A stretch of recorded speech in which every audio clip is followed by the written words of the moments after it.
It took years to recover, to dig my way out and up from the pill bottle of fatal hope, right into another, more dangerous path. The first thing I thought once I got out of the hospital was how the hell I was going to get that high again. Not of the chemicals in my brain, but the uncertainty. The willingness to go for the next instinct my brain told me to do. I had to focus on who hadn't had the chance to suffer, but had caused suffering with no penalty or chance for redemption. Thomas was the first on the docket. I even had a little project I had been working on to find the man himself, right where it hurt him most. The house was dark, but I wasn't going to go down without a fight.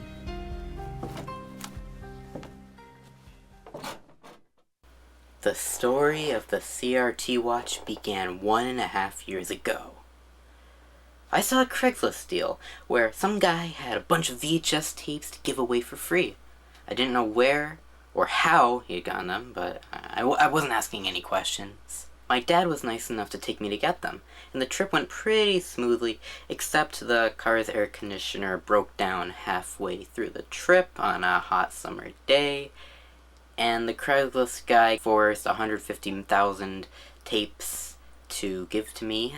If I had to guess, the guy either knew someone who died or bought a storage unit, had a bunch of VHS cameras in there, and a bunch of tapes that he just had to get rid of.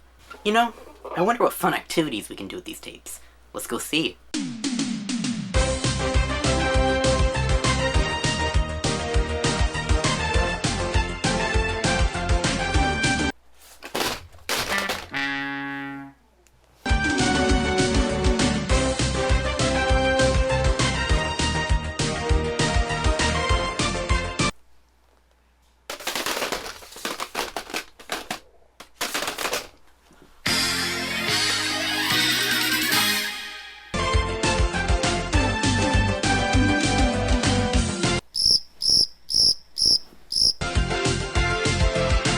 Hit me!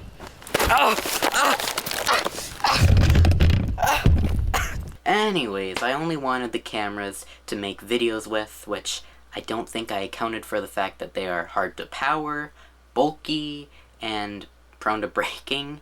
In fact, 90% of them are broken, maybe a smaller percentage, but of like 10 VHS cameras, 3 worked. Oh, well, that's 30%. I took that opportunity to take them apart for any parts I thought I would need, including the CRTs, and I'm lucky I did.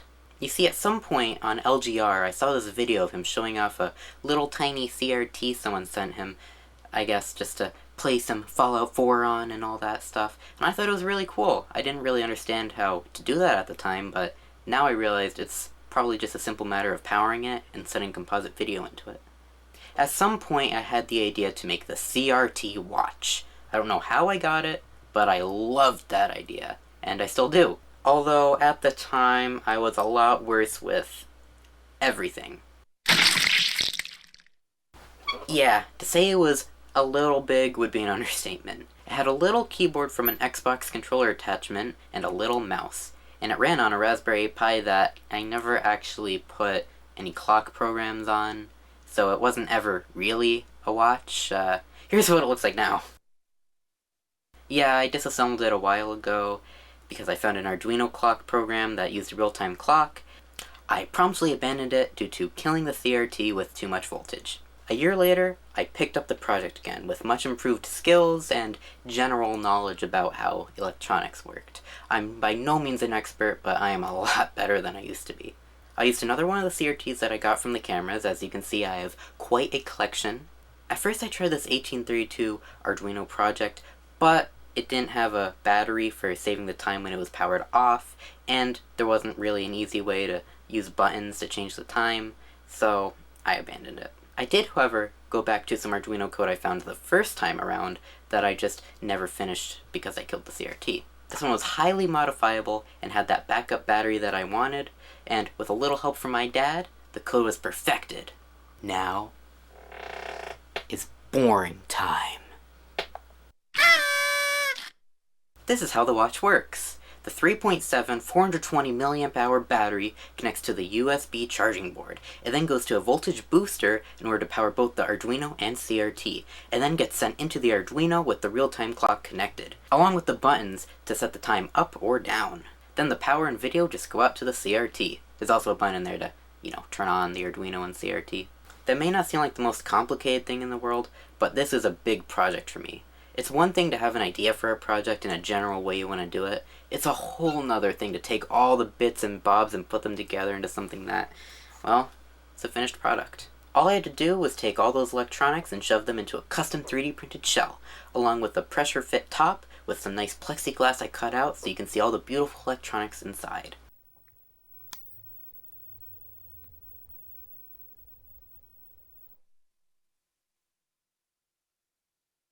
Yeah, I'm pretty sure there's something wrong with this CRT. The text is supposed to be white and the background is supposed to be black. It's flipped, and messing with the dials on it didn't seem to help that much, so I think there's just something wrong with the tube. Not much I can do. If you couldn't tell, I love this project. This is one of my favorite things I've ever made, and while it's uncomfortable to wear and is a little bit large, it is a world first. It is the first CRT watch ever made, and probably the only one to ever be made. But I really love it because I can literally have a cathode ray tube on my wrist at all times if I wanted to deal with the uncomfortableness, and it would work. I could just be like, hey, what time is it? On. Oh, what's the time? CRT. So, maybe in a steampunk world where LEDs never happened and there's nothing but CRTs, this would be a bestseller. Probably. The watch. Sure, it wasn't a looker, but it would prove vital on this journey. A beacon of hope, the one thing a hardened criminal couldn't stand. Within my guilty heart, I didn't even know if I would make it. I could feel the presence of lead paint on steel wheels. Oh my god!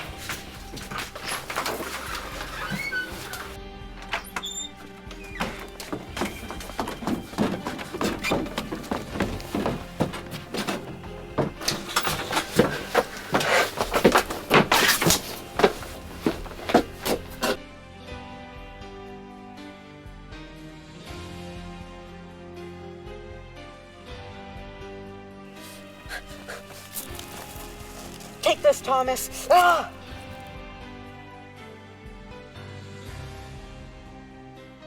As the horrors of everything I stand against hit me in the face, I could only think, was I really the one to be enacting justice? Was Thomas really in the wrong? Or was I denying my whole life, working at something bigger that I couldn't even myself grasp the meaning, knowing that I will never get anywhere, only to come to the conclusion early? There was no winning this war. Killing Thomas wouldn't change anything. Sure, he was wanted, but not by me. I needed to fight my own internal battle. I needed to win a less obdurate fight. Had I known this before, I wouldn't be standing here, looking at this burning wreck. Perhaps I was just getting in my head, thinking too hard about things. There was a clear next step from here. I knew what I had to do.